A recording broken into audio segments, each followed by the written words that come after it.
and welcome to the 14th lecture of our laws of motion discussion. In this lecture we'll discuss the doubts of the HCV questions given to you. ये कुछ questions आपको HCV के दिए गए थे और इनके doubt आज हम लोग डिस्कस करेंगे. So let's begin our discussion with question number 24 first. सबसे पहले हम लोग 24 नंबर सवाल करते हैं. 24 नंबर सवाल ये है कि एक टेबल पर, ये एक टेबल है और इस टेबल पर एक रॉड रखा हुआ है. रॉड को बार भी कहते हैं. So this is a rod या बार. इसको आप एक रोप जैसा ट्रीट करेंगे. इसको आप किसके साथ ट्रीट करेंगे? रोप के जैसा. इसका मास 3 kg है और इसका टोटल लेंथ 30 सेंटीमीटर है. और आपसे पूछा है कि अगर यहां पर 10 सेंटीमीटर से काट दे, तो ये पार्ट अगर 10 सेंटीमीटर का है तो ये पार्ट 20 सेंटीमीटर होगा. तो एक भाग दूसरे पर कितना फोर्स लगाएगा, मतलब इन दोनों के बीच का फोर्स कितना होगा. मतलब इस पॉइंट पर, अगर इसको रोप समझे तो मतलब इस पॉइंट पर रोप में टेंशन कितना होगा, ये पूछा गया.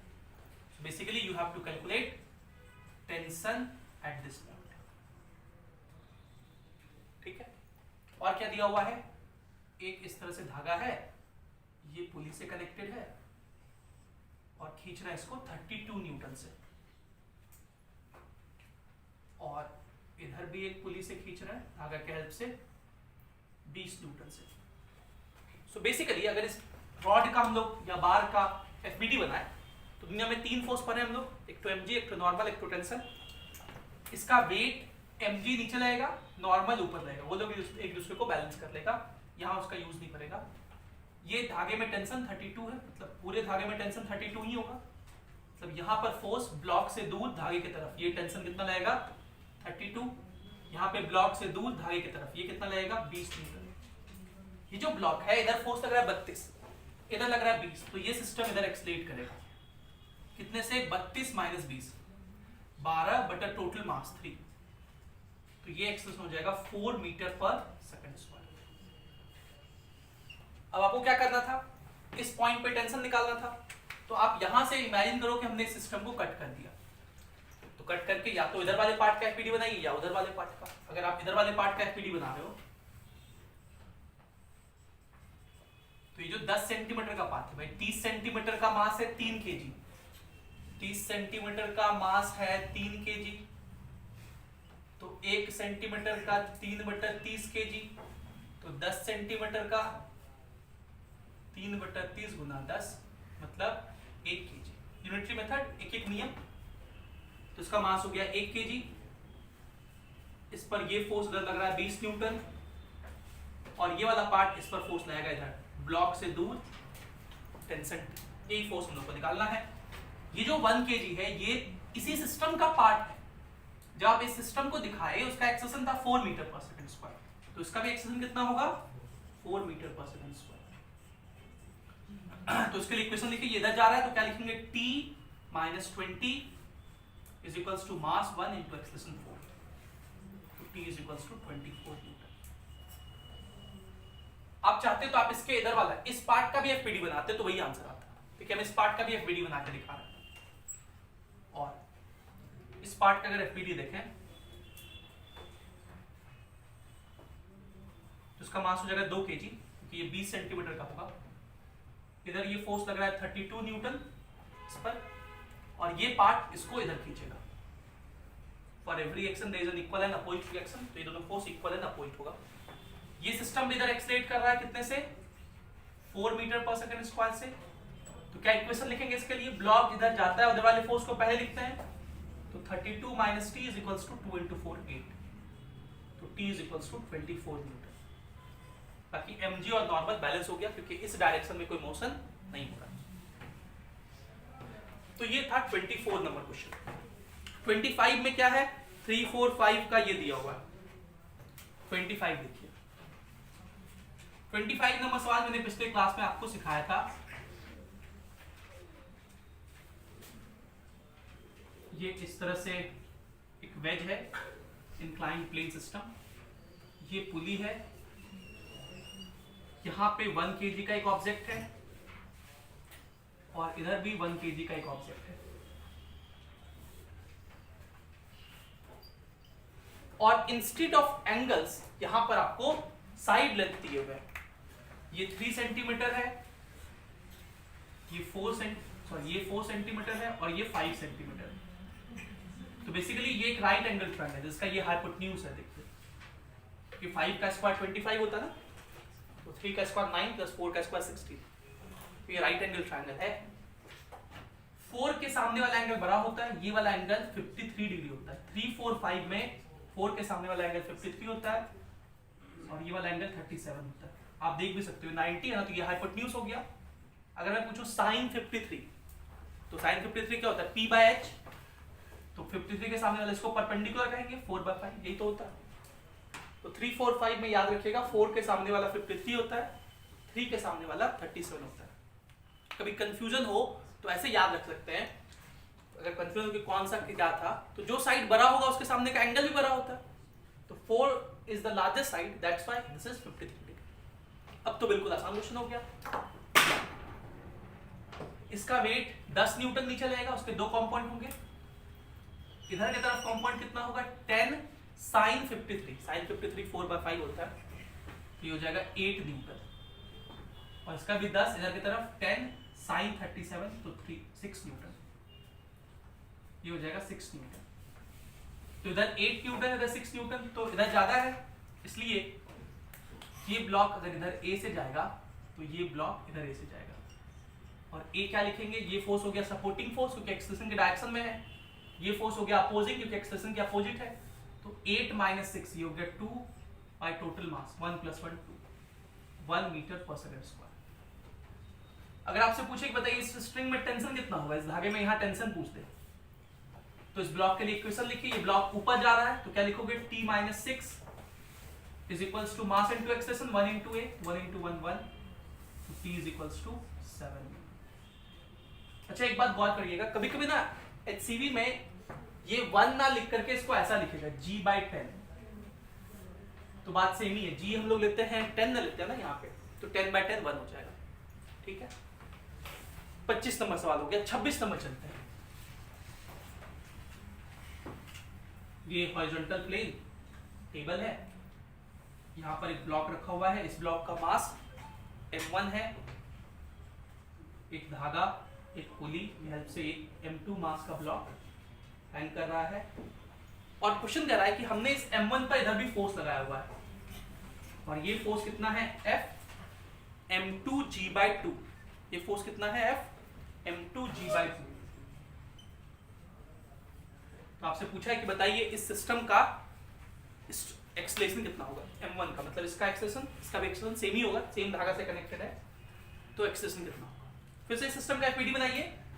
इसका वेट m2g नीचे रहेगा, टेंशन नहीं दिखा रहे हैं क्योंकि एटवुड मशीन जैसा ही है। ये एटवुड मशीन तो नहीं है लेकिन उसी के जैसा ही है, 2 ब्लॉक सेम धागे से कनेक्टेड है। इसका वेट mg और नॉर्मल बैलेंस कर लेगा।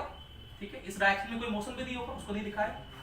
अब ऐसा क्वेश्चन मैंने पिछले क्लास में कराया था, उसमें मैंने ये फोर्स का ही नहीं लिया था, यहां पर उसने बस एक अपोजिंग फोर्स दे दिया है m2g/2। अब बताइए इन दोनों में कौन सा बड़ा कौन सा छोटा, तो ये वाला बड़ा है भाई। m2g का वैल्यू अगर हम 50 मान लें तो ये 50 लिखा हुआ है और ये लिखा हुआ है 25, तो ये जो अपोज कर रहा है खींच रहा है वो 25 से, तो ऑब्वियस बात है ये ज्यादा है, इसलिए ये ब्लॉक ए से नीचे जाएगा और ये वाला ब्लॉक ए से इधर जाएगा। ठीक है, और एक्सलेशन क्या लिखेंगे, ये फोर्स हो गया सपोर्टिंग क्योंकि एक्सलेशन के डायरेक्शन में है, तो m2g, ये फोर्स हो गया अपोजिंग क्योंकि एक्सलेशन के अपोजिट है, तो m2g - m2g/2, तो हो जाएगा m2g/2, ये हो गया फोर्स डिवाइडेड बाय मास, तो m1 + m2। ये सिस्टम का एक्सलेशन हो गया। टेंशन पूछेगा तो वो भी आप निकाल सकते हैं। इस ब्लॉक में यहाँ पे टेंशन T मान लीजिए, इसके लिए इक्वेशन लिख दीजिए, m2g - T is equals to m2a। इस T को इधर भेज दीजिए, इसको इधर भेज दीजिए, तो T is equals to m2 × g - a, और a का वैल्यू वहां से रख दीजिए, टेंशन निकल जाएगा। आई होप ये 3 सवाल सबको लोगों को समझ में आ गया होगा। इसको लिखिए, फिर हम लोग बाकी डाउट्स करेंगे। नेक्स्ट हम लोग क्वेश्चन नंबर 27 करते हैं। 27 नंबर सवाल में दो ब्लॉक है, एक M1 है 5 kg का, M2 है 2 kg का और एक फोर्स F लग रहा है 1 न्यूटन। सो कह रहा है find the acceleration of either of the block. पहले हम लोग 27 कर देते हैं। ये सिस्टम तो एटवुड मशीन ही है। ये सीलिंग, एक धागे से एक पुली, ये 5 kg का ब्लॉक और इधर में जो ब्लॉक है वो कितने का है 2 kg का। और एक अलग से ही फोर्स लग रहा है, इस पे भी 1 न्यूटन का अलग से लगा रहे हैं, इस पर भी 1 न्यूटन का एक अलग से लगा रहे हैं। इस सिस्टम का एक्शन बताना है, वेरी इजी। इसका वेट 50 न्यूटन नीचे रहेगा और इसका वेट 20 न्यूटन नीचे रहेगा। ऑब्वियस बात है, इधर 51 लग रहा है, इधर 21, तो ये नीचे जाएगा ए से और ये ऊपर जाएगा ए से। ए कितना होगा, तो ये फोर्स सपोर्टिंग हो गया 51, ये 21 अपोजिट हो गया, अपोजिंग हो गया, तो 51 माइनस 21 30 बाय टोटल मास, तो 30/7 मीटर पर सेकंड स्क्वायर। हो सकता है ना आपको आंसर एचसीएम में ऐसा दिख रहे, P/7 और 10 की जगह G लिखते, 3/7 G metre per second square. तो एक ही हुआ दोनों बात, ठीक है। टेक्स्ट से निकल गया। फिर कह रहा है describe the motion of M1 if the string breaks but F continues to act। M1 मतलब ये 5 kg के ब्लॉक का मोशन बताइए। अगर ये धागा टूट जाए, धागा टूट जाए मतलब ये नीचे गिरने लगेगा, ये टेंशन नहीं लगेगा। तो अगर ये धागा टूट गया, when string breaks, तब अगर इसका FBD बनाएंगे ये 5 kg का, तो इसका वेट 50 न्यूटन नीचे लगेगा, ठीक है। धागा टूट गया, टेंशन नहीं लगेगा। लेकिन कह रहा है कि ये जो 1 न्यूटन है ये अभी भी लग रहा है, तो ठीक है, ये लग रहा है। इस पर नेट फोर्स कितना हो गया 51 न्यूटन नीचे की तरफ, एक्सेशन कितना हो जाएगा 51/5, 10.2 मीटर पर सेकंड स्क्वायर, ठीक है। ये इसका मोशन हो जाएगा। आंसर हो सकता है बुक में जी के फॉर्म में दिया है। तो ये 27 हो गया। 27 के बाद क्वेश्चन नंबर 30 भी बहुत आसान सा सवाल था। 30 नंबर सवाल में है 1 kg। ये एक टेबल है, इधर में एक पुली है, ये लाए धागा और इसको सीधा ब्लॉक से नहीं कनेक्ट किए। क्वेश्चन को टफ बनाने के लिए देखिए, ताकि टफ दिखे आपको। ये यूं करके ऐसे पास करा दिए ब्लॉक से, क्या ही फर्क पड़ता है, सेम ही धागा है ना, सेम ही धागा तो कनेक्टेड है दोनों से। देखिए यही स्ट्रिंग तो घूम फिर के इससे कनेक्टेड है, कोई फर्क नहीं पड़ता। तो ये ब्लॉक नीचे जाएगा ए से, और ये जब नीचे जाएगा तो ये इधर खिंचाएगा धागा, ये इधर जाएगा, इधर जाएगा ए से। इसका वेट 10 न्यूटन नीचे, इसका वेट लगेगा नीचे, नॉर्मल ऊपर, वो बैलेंस कर लिया। तो ए कितना हो जाएगा supporting force, this is 10, opposing force कोई है नहीं, बाय मास, तो 1 + 1 2, ये जाएगा 5 मीटर पर सेकंड स्क्वायर। अगर आपसे टेंशन पूछ दे, ये टेंशन T, तो टेंशन कितना होगा इस ब्लॉक के लिए, एफबीडी बनाइए, नीचे जा रहा है, क्या लिखेंगे 10 - T = 1 × A, तो ये है 5, तो T = हो गया 5 न्यूटन। आपसे पूछा है calculate the tension in the string shown in the figure, ठीक है। हम ना इस पे एक सवाल और पूछ रहे हैं। हम ये पूछ रहे हैं कि इस पुली पर नेट फोर्स तो 0 होगा, भाई ये पुली तो रुका हुआ है ना, तो इस पुली पर नेट फोर्स 0 होगा, ये पुली तो कहीं नहीं जा रहा है। सो ऑब्वियसली बात है, this pulley is at rest.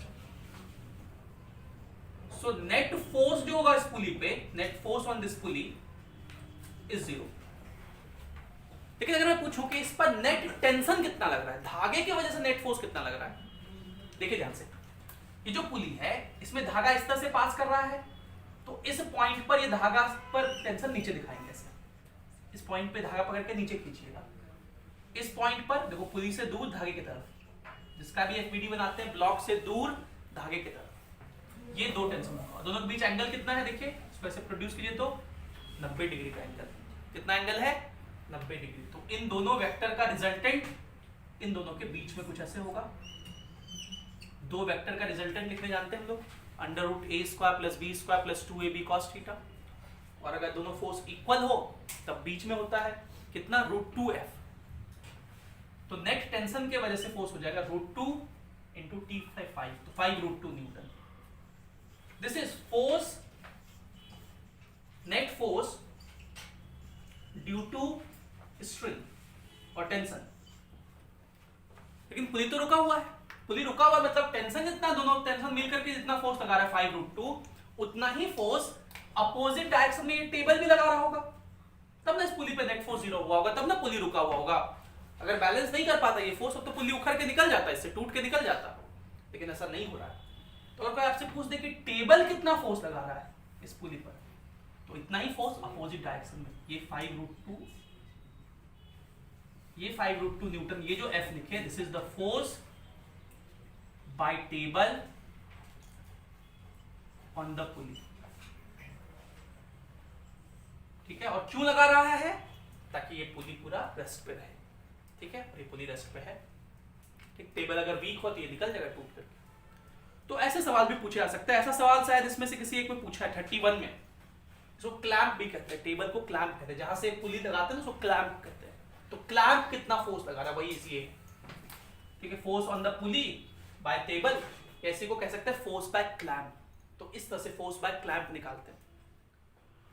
तो ये था क्वेश्चन नंबर 30 के बाद हम लोग चलते हैं क्वेश्चन नंबर 35 पर। 35 में 500 ग्राम, 100 ग्राम और 50 ग्राम है। ऐसा सवाल भी हम लोग पिछले क्लास में किए थे, बिल्कुल ऐसा ही डायग्राम बनाए थे।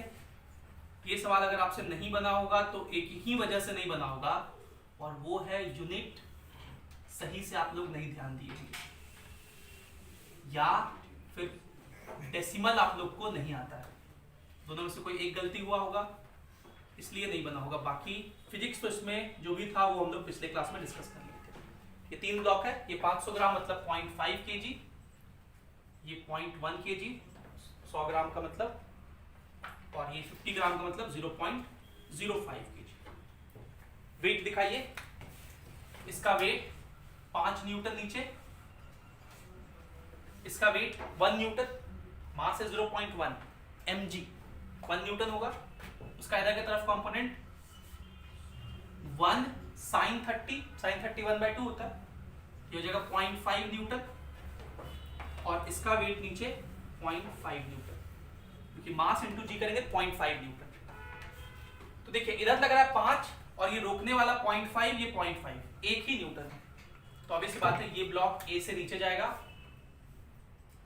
ये ब्लॉक ए से ऊपर जाएगा, और ये भी ब्लॉक ए से ऊपर जाएगा। ये कितना होगा? ये फोर्स सपोर्टिंग 5, ये फोर्स अपोजिंग, क्योंकि एक्सेशन के अपोजिट है, ये भी अपोजिट। 5 माइनस 1, 0.5 1 होता है, बाय टोटल मास 0.5 0.1 0.6, क्योंकि 0.65, तो 4/0.65 मतलब 400/65, 5 से काटेंगे तो 80/13। बुक पे हो सकता है ऐसे आंसर लिखा रहे 8g/13, एक ही चीज हो। ठीक है, और क्या पूछा? टेंशन भी पूछा है क्या इसमें? नहीं पूछा। टेंशन भी पूछता तो निकाल सकते थे, यहाँ टेंशन T मान लेते, इस ब्लॉक के लिए इक्वेशन लिखते, आंसर आ जाता। आई होप ये बात आपको समझ में आ गया होगा। 35 का आंसर चेक कर लेते हैं, यही दिया हुआ है ना। 35 का आंसर दिया हुआ है 8g/13 डाउनवर्ड्स। ठीक है, तो किसका पूछा था इसमें? ठीक है, 500 ग्राम ब्लॉक का। तो 500 ग्राम ब्लॉक का ये भी ध्यान देना है, ऑप्शन में क्या है, पूछा क्या है सवाल, पूछा है 500 ग्राम वाले ब्लॉक का एक्सलेशन। तो एक्सलेशन कितना है? 8g/13, किधर की तरफ? डाउनवर्ड, सही बताना है। इसका किधर की तरफ है? Up the incline. इसका किधर है? अपवर्ड। इसको अपवर्ड बोलते हैं, इसको डाउनवर्ड कहते हैं, इसको अप द इंक्लाइन कहते हैं, इसको डाउन द इंक्लाइन कहते हैं। इसको लिखिए। So let's discuss question number 36. हम लोग क्वेश्चन नंबर 36 करते हैं। क्वेश्चन नंबर 36 है, a monkey of mass 15 kg is climbing a rope with one end fixed to a ceiling. मतलब कुछ ऐसा सिचुएशन है, एक एंड सीलिंग से फिक्स्ड है एक रोप का, ऐसा एक एंड सीलिंग से फिक्स्ड है, और एक मंकी है, और ये जो मंकी है इसका मास 15 kg है। ये मंकी इस रोप को क्लाइंब कर रहा है। if it wishes to go up with an acceleration of 1 metre per second square. ये ऊपर जाना चाह रहा है कितने एक्सलेशन से? 1 मीटर पर सेकंड स्क्वायर से। मैंने आपको बताया था अगर मंकी का एफबीडी बनाएंगे आप तो इसका वेट 150 न्यूटन नीचे लगेगा और ये मंकी रोप को नीचे खींचेगा, मतलब मंकी रोप पर फोर्स नीचे लगाएगा, रोप मंकी पर फोर्स ऊपर लगाएगा। और हम लोग यही वाला क्यों दिखा रहे हैं? क्योंकि हम लोग एफबीडी मंकी का दिखा रहे हैं और एफबीडी में उन्हीं फोर्सेस को दिखाते हैं जो सिस्टम पर लग रहा हो, बॉडी पर लग रहा हो। अब ये मंकी ऊपर एक्सलेट कर रहा है तो इक्वेशन लिख दीजिए। आपसे यही पूछा कितना फोर्स मंकी लगा, ये तो एक लाइन का सवाल है। ये मंकी ऊपर एक्सलेट का है तो ऊपर की तरफ इक्वेशन लिख दीजिए t - 150 is equals to mass into acceleration 15, तो t is equals to 165 Newton. Answer. आगे कहा था कि अगर इस रोप का लंबाई 5 मीटर है तो कितने टाइम में भाई वो ऊपर चला जाएगा? तो इक्वेशन लिख दीजिए s is equals to ut plus half at square ऊपर की तरफ। कितना चलना है? 5 मीटर। इनिशियली स्टार्ट किया है रेस्ट से तो ये 0 कर दिए, हाफ एक्सलेशन का 1 है इंटू टी स्क्वायर, ये 10 t हो जाएगा √10। √10 का वैल्यू पाई के बराबर होता है 3.1 सेकंड, 3.14 सेकंड लिख सकते हैं। ठीक है, ये टाइम हो जाएगा। अगला सवाल 37। 36 के बाद हम लोग को 37 करना है। 37 नंबर सवाल है a monkey is climbing on a rope that goes over a smooth light pulley and supports a block of equal mass at the other end। मतलब देखिए ये पुली है, इधर साइड एक मंकी लटक रहा है,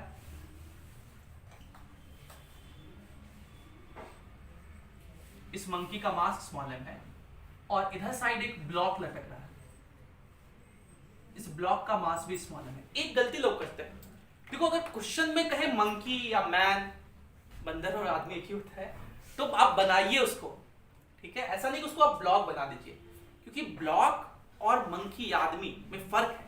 क्या फर्क है? अगर यहां पे सिर्फ ब्लॉक रखा रहता है m मास का तो कुछ भी कर लो ये सिस्टम रुका हुआ रहता, वो दोनों साइड फोर्स बराबर होता। लेकिन मंकी क्या कर सकता है? मंकी फोर्स लगा सकता है, मैन फोर्स लगा सकता है।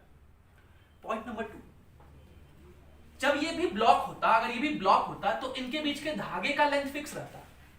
लेकिन अगर ये मंकी है तो मंकी जब आप रोप क्लाइंब करते हो तो रोप को नीचे छोड़ते जाते हैं, तो ब्लॉक से मंकी का लेंथ अभी देखो इतना है, कुछ देर बाद जब ये मंकी कूद के ऊपर हो जाएगा तो रोप तो नीचे छूट जाएगा ना। मतलब ब्लॉक और रोप के बीच का, मतलब ब्लॉक और मंकी के बीच का रोप जो है उसका लेंथ फिक्स नहीं रहेगा। ये पॉइंट भी इंपॉर्टेंट है और यही वजह है कि ये मंकी और ब्लॉक है, इसलिए ऐसा नहीं कहेंगे कि ये एटवुड मशीन है। This is not Atwood machine, तो यहां कबीलबाजी गलत हो जाएंगे, है ना। ये एटवुड मशीन जैसा दिख रहा है लेकिन ये एटवुड मशीन नहीं है। क्यों नहीं है? क्योंकि ये ब्लॉक नहीं, ये मंकी है। और इसलिए क्वेश्चन में मंकी या मैन कहे तो उसको बनाना है, जैसा ही बनाए, हम कोई ऐसा बंदर थोड़ी दिखता है, बना देना है कुछ भी, लेकिन वो फील होना चाहिए, उससे क्वेश्चन में गड़बड़ी नहीं होता है। अब देखिए अगर इस सिस्टम का एफबीडी बनाए तो इसका वेट पहले से चलता है, इस मंकी का वेट mg नीचे लगेगा और मंकी इस रोप को खींचेगा, जिसकी वजह से इस रोप में टेंशन डेवलप होगा। मंकी रोप को जितने से खींचेगा, रोप भी मंकी को उतने से ही ऊपर खींचेगा टी से। यही टी यहां भी होगा कि सेम धागे में टेंशन सेम होता है, यही mg यहां भी होगा। अब अगर ये मंकी टी जो लगाया वो इसके वेट से ज्यादा है तो ये सिस्टम ऊपर एक्सलेट करेगा, ये मंकी ऊपर एक्सलेट करेगा। अब ऑब्वियस सी बात है, देखो ये टी से ये टेंशन अगर mg से ज्यादा है तो ये मंकी ऊपर जा रहा है, तो ये दोनों टेंशन तो सेम ही है ना, तो ये टी भी तो mg से ज्यादा, दोनों mg भी सेम है, तो ये ब्लॉक भी ऊपर जाएगा a से भी। नहीं, फिर से समझा रहे हैं, मान लेते हैं इस मंकी का एक्सलेशन am है और इस ब्लॉक का एक्सलेशन ab है। इसका एक्सेलेरेशन लिखिए, ये ब्लॉक इधर जाता है, उधर वाले फोर्स को पहले लिखते हैं, तो t minus mg is equals to m am, a suffix में मतलब एक्सेलेरेशन ऑफ मंकी, तो एक्सेलेरेशन ऑफ मंकी क्या लिखेंगे, इस m को डिवाइड कर दीजिए, t minus mg by m। अब इस ब्लॉक के लिए इक्वेशन लिखिए, क्या लिखेंगे, t ऊपर जा रहा है ना, ये भी t minus mg is equals to mass of block, sorry mass of block तो m ही है, इनटू ab। तो ए बी कितना होगा, T minus m g by m. देखिए दोनों सेम है कि नहीं, hence they will accelerate upward, they will accelerate upward with same acceleration,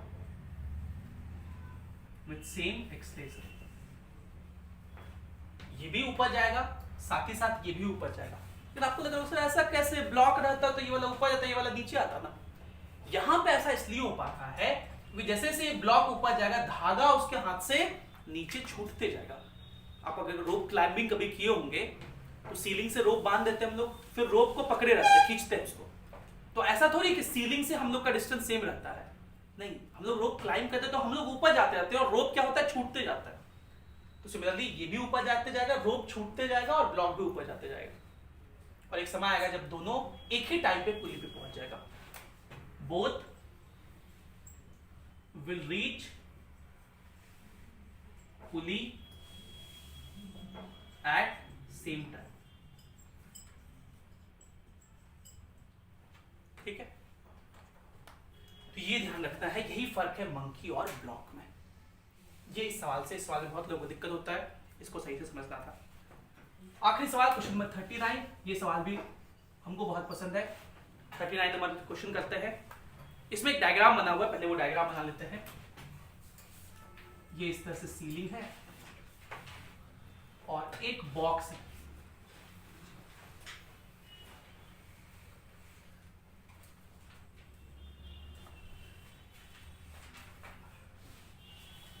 ये इस तरह से एक बॉक्स है और ये एक पुली है इस तरह से,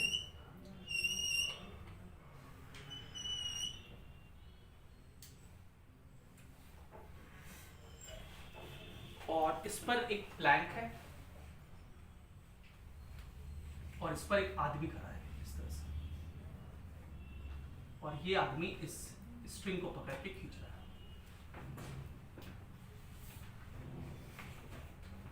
कह रहा है the figure shows a man of mass 60 kg standing on a light weighing machine kept in a box of mass 30 kg। मतलब ये क्या है, एक वेइंग मशीन है, वेइंग मशीन, और ये लाइट, मतलब ये इस वेइंग मशीन में कोई मास नहीं है। अब मैन ऑफ मास 60 kg, इससे जो मैन इसका मास कितना है 60 kg, is kept in a box of mass 30 kg। इस बॉक्स का मास 30 kg है, ये जो बॉक्स है ये 30 kg का है। The box is hanging from a pulley fixed to the ceiling through a light rope, the other end of the which is held by the man himself. पहला पार्ट है, if the man manages to keep the box at rest, what is the weight shown by the machine, weighing machine। तो हम लोग जानते हैं weighing machine जो reading दिखाता है वो बेसिकली weighing machine द्वारा दिखाया गया नॉर्मल होता है। weighing machine जितना नॉर्मल लगाता है वही सिस्टम का रीडिंग होता है। ठीक है, अगर हम लोग इस सिस्टम का एफबीडी बनाए, मैन का एफबीडी नहीं बना रहे, किसका बना रहे हैं, इस पूरे सिस्टम का। तो देखो ये मैन इस रोप को खींच रहा होगा, रोप भी मैन को खींच रहा होगा, इस तरह से टेंशन टी लग रहा होगा, इस धागे में टेंशन टी डेवलप हुआ होगा, इस ब्लॉक पर भी टेंशन टी लग रहा होगा, क्योंकि देखिए ब्लॉक मतलब बॉक्स से धागा कनेक्टेड है।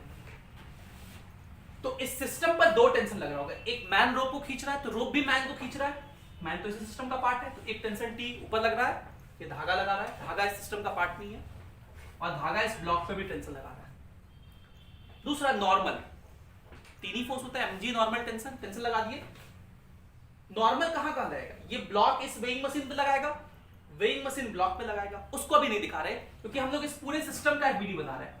मेरे सिस्टम में मेरे पास कौन कौन है, man plus weighing machine plus block, sorry मतलब box, man plus weighing machine plus box, इस सिस्टम का एफबीडी बना रहा है। तो मैन जो वेइंग मशीन पे नॉर्मल लगाएगा और वेइंग मशीन जो मैन पे नॉर्मल लगाएगा, for every reaction there is an equal and opposite reaction, उसको हम लोग इंटरनल फोर्स कहेंगे। सिस्टम के पार्टिकल्स एक दूसरे पर जो फोर्स लगाते हैं उसको इंटरनल फोर्स कहते हैं, उसको एफबीडी में नहीं दिखाते।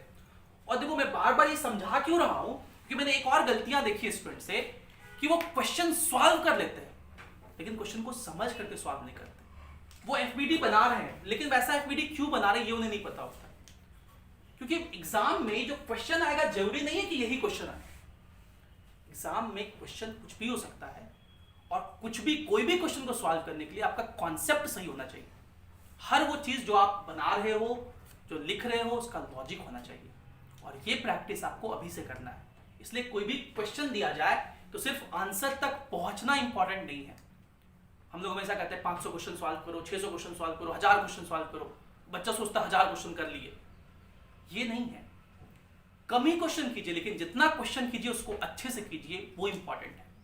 सारा सिलेबस भी मत पढ़िए लेकिन जितना पढ़िए उसको बहुत अच्छे से पढ़िए, उसको कॉन्सेप्चुअली समझ के पढ़िए, ये बहुत मायने रखता है। ठीक है, क्वेश्चन कर लिए लेकिन वैसा क्वेश्चन एग्जाम में पूछ दिया नहीं बन रहा है, या उसी के जैसा क्वेश्चन पूछ दिया उसी कॉन्सेप्ट पे पूछ दिया नहीं बन रहा है, तो कोई फायदा नहीं। तो इन दोनों के बीच का नॉर्मल नहीं दिखा है। सिमिलरली ये वेइंग मशीन और बॉक्स के बीच का नॉर्मल भी नहीं दिखा है। इस सिस्टम पे एक और फोर्स लगेगा, इस सिस्टम का वेट नीचे की तरफ, वो कितना होगा 60 + 30 900 न्यूटन। ठीक है, तीन ही फोर्स होता है, 1 mg लगा दिए, नॉर्मल लगने का जरूरत नहीं पड़ा, टेंशन। और ये सिस्टम रुका हुआ है, ये पहला पार्ट में कह रहा है सवाल का। तो जितना फोर्स ऊपर उतना ही फोर्स नीचे, तो 2t = 900, तो t = 450 मीटर। कह रहा है कि अगर ऐसा केस है, ये सिस्टम रुका हुआ है, तो इस समय बताइए इस वेइंग मशीन का रीडिंग कितना होगा, ये आपसे पूछा। तो हम लोग क्या करते हैं, अब इस मैन का एफबीडी बनाते हैं, सिर्फ मैन का हम बना रहे हैं एफबीडी ऑफ मैन। तो इस मैन को देखिए, ये जो मैन है इसका एफबीडी बना रहे हैं आप। ये वेइंग मशीन पे जो खड़ा है और रोप को पकड़ के खींच रहा है। इस मैन का वेट नीचे लगेगा कितना, 60 kg का है तो 600 न्यूटन। ये वेइंग मशीन इस पे नॉर्मल n ऊपर लगाएगा, है ना, और ये मैन धागे को नीचे पकड़ के खींच रहा है, तो धागा मैन को ऊपर खींचेगा T से, जो कि हम लोग को पता है 450 न्यूटन। अभी मैन रुका हुआ है कि चल रहा है, रुका हुआ है, इसी सिस्टम का पार्ट है ना, तो ये रुका हुआ है, तो जितना फोर्स ऊपर उतना ही फोर्स नीचे। तो क्या लिखोगे ऊपर, n + 450 = नीचे 600, तो n = 150 न्यूटन। इसको मैं इंडेक्स कर देते हैं नॉर्मल को। तो नॉर्मल कितना लग रहा है, 150 न्यूटन। मतलब यही नॉर्मल जो होता है वेइंग मशीन लगाता है उसी को रीडिंग करते हैं। Reading of weighing machine 150 Newton, मतलब 15 kg। मैंने आपको बताया था वेइंग मशीन में क्या करता है, वो नॉर्मल मेजर करता है और 10 से डिवाइड कर देता है, मतलब g से डिवाइड कर देता है। तो अभी वो वेइंग मशीन कितना दिखाएगा कि ये आदमी 15 kg का है। झूठ बोल रहा है वेइंग मशीन। मैंने आपको बताया था कि वेइंग मशीन ना ही वेट मेजर करता है ना ही मास, क्या मेजर करता है, नॉर्मल। इसीलिए ये है। तो यही पहला पार्ट था। पहले पार्ट का आंसर 39 का 15 kg, ये आंसर हो गया। अब आगे कह रहा है, इसमें एक और पार्ट है, what force should he exert on the rope to get his correct weight on the machine. कितना फोर्स लगा ये मैन उस रोप पर ताकि वेइंग मशीन पे करेक्ट वेट दिखे। What is the meaning of this point, correct weight दिखे weighing machine पर, इसका क्या मतलब, इसका मतलब कि वेइंग मशीन जो नॉर्मल लगाए वो 600 लगाए। भाई करेक्ट वेट दिखने का क्या मतलब, करेक्ट वेट मतलब 60 की जो दिखे, मतलब 600 न्यूटन दिखे, कब दिखेगा, तो वेइंग मशीन जो दिखाता है वही तो नॉर्मल है। मतलब नॉर्मल कितना लग रहा है मैन पे, 600 न्यूटन। तो अब मैं यहां पे दिखा रहा हूं सेकंड पार्ट को, ये 39 का आगे कंटिन्यूएशन है। तो हम लोग फिर से मैन का ही एफबीडी बना रहे हैं, क्योंकि इस बार मैन का नॉर्मल दिया हुआ है आपको कि वेइंग मशीन करेक्ट रीडिंग बता रहा है, तो बताइए टेंशन टी कितना होगा, ये आपसे पूछ रहा है। वेइंग मशीन करेक्ट रीडिंग बता रहा है, ऐसा क्या मतलब, इस मैन का वेट नीचे 600 न्यूटन और ये वेइंग मशीन भी कितना लगा रहा है, करेक्ट रीडिंग का मतलब ये भी कितना लगा रहा है, 600 न्यूटन। तभी ना नॉर्मल जितना लगाता है उसी को रीडिंग कहते हैं, तो वो कितना है, 600 न्यूटन। अब इस टी का वैल्यू क्या होगा। अब देखिए ये सिस्टम रुका हुआ नहीं रह सकता, ये मैन रुका हुआ नहीं रह सकता। क्यों, क्योंकि ऊपर कितना फोर्स लग रहा है, 600 + t, और नीचे कितना लग रहा है, 600, तो ऊपर की तरफ तो ज्यादा फोर्स है, मतलब ये सिस्टम ऊपर एक्सलेट करेगा। इसका इसका एक्सेस हम लोग ए मान लेते हैं। इस सिस्टम के लिए इक्वेशन लिखिए, जिधर ये जा रहा है उधर की तरफ का फोर्स पहले लिखते हैं। तो ये कितना हो गया 600 plus T minus 600 is equals to mass इसका 60 kg इंटू एक्सलेशन ए 60। ये कट गया, ए का वैल्यू हो गया टी बाई 60। ए का वैल्यू, ये किसका एक्सलेशन है? मैन का। और मैन तो इसी बक्से में है। तो अगर हम कहते हैं, जैसे पहले कहते थे कि अगर सिस्टम का एक्सलेशन 5 है तो मैन का भी 5 ही होगा, उसी सिस्टम के साथ है। तो उल्टा, अगर मैन का 5 है तो सिस्टम का भी कितना होगा? 5। तो फिर से आप इस सिस्टम का एफबीडी बनाइए। सिस्टम का एफबीडी बनाओगे तो यही एफबीडी दिखेगा, इसलिए मैं वापस से नहीं बना रहा, सिर्फ ऐसे दिखा दे रहा हूं। इस सिस्टम का, इस सिस्टम पे ऊपर फोर्स कितना लग रहा है? 2T, और नीचे इसका वेट कितना लग रहा है? 900। और ये सिस्टम कितने से एक्सलेट करेगा? जितने से मैन कर रहा है। क्यों? क्योंकि मैन भी इसी सिस्टम का पार्ट है। कितना एक्सेलेरेशन है मैन का? ए ही, तो ए ही मान लेते हैं। तो अब इक्वेशन क्या लिखोगे? 2T minus 900 into mass into acceleration. इस सिस्टम का मास 90 kg, तो 90 A। हम लोग को टी निकालना है, हम लोग को निकालना है कितना मैन उस पर फोर्स लगा, टी निकालना है। तो ए का वैल्यू हम लोग लिख देते हैं T by 60। 2T minus 900 is equals to 90 into A का वैल्यू क्या लिख देंगे? T by 60। तो 30 से कटेगा ना, 30 से ये 3 बार में, ये 2 बार में, तो 3T/2 इधर भेज देंगे तो 2T माइनस T/2 T/2 हो जाएगा is equals to 900। Therefore T is equals to कितना हो जाएगा? 1800 न्यूटन। ये सवाल एक बहुत इंपॉर्टेंट सवाल है, 39 नंबर। इसके कॉन्सेप्ट को आपको बहुत अच्छे से समझना था। So this completes our today's lecture. Thank you for being with us. Have a great day.